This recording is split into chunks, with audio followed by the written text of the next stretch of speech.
Chào mừng các bạn đã quay trở lại với góc bếp của mình. Hôm nay chúng mình sẽ cùng nhau làm món gà lắc chân trâu nhé.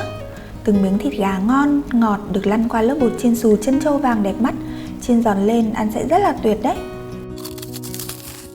Đầu tiên, các bạn thái thịt gà thành những miếng dài vừa ăn.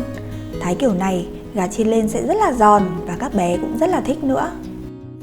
Sau đó thì cho lại vào đĩa để tiến hành ướp thịt nhé.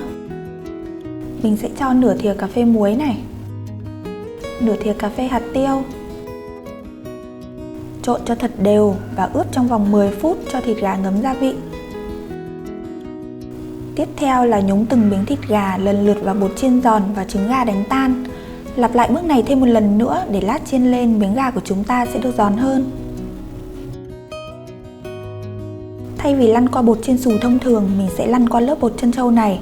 Đây cũng chính là điểm đặc biệt của món ăn này đấy. Mình sẽ chiên gà ở lửa vừa và chỉ chiên khi dầu đã nóng thì miếng gà của chúng ta sẽ không bị ngấm dầu. Các bạn nhớ lật để gà được chín vàng đều nhé. Đến khi gà vàng giòn như này thì mình sẽ vớt ra dây cho ráo dầu. Những hạt tròn tròn xinh xắn chiên lên cực kỳ giòn chính là điểm nhấn của món ăn này đấy. Rồi, mình để đó đi làm nước sốt nhé. Mình sẽ đun chảy một thìa canh bơ. Nếu không có bơ, các bạn dùng dầu ăn cũng được. Sau đó cho 10g tỏi băm và phi vàng. Mùi bơ và tỏi rất là thơm luôn. Tiếp theo cho một thìa canh nước tương, một thìa canh dầu hào và một thìa canh mật ong. Mình hòa tan một chút bột ngô với nước rồi đổ vào nồi. Tiếp tục quấy đến khi sốt sôi và hơi sền sệt lại thì tắt bếp được rồi nhé.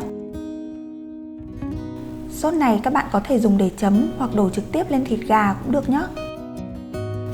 Vậy là chỉ với vài bước đơn giản đã có ngay đĩa gà lắc hạt chân trâu nóng giòn, vàng rụm mà không cần phải đi ra ngoài hàng nữa. Từng miếng gà chấm cùng sốt tỏi mật ong đậm vị rất ngon và lạ miệng. Thêm ngay món ăn vặt này lại để cuối tuần làm cho bé yêu hay những buổi tụ tập bạn bè nhé. Chúc các bạn thành công!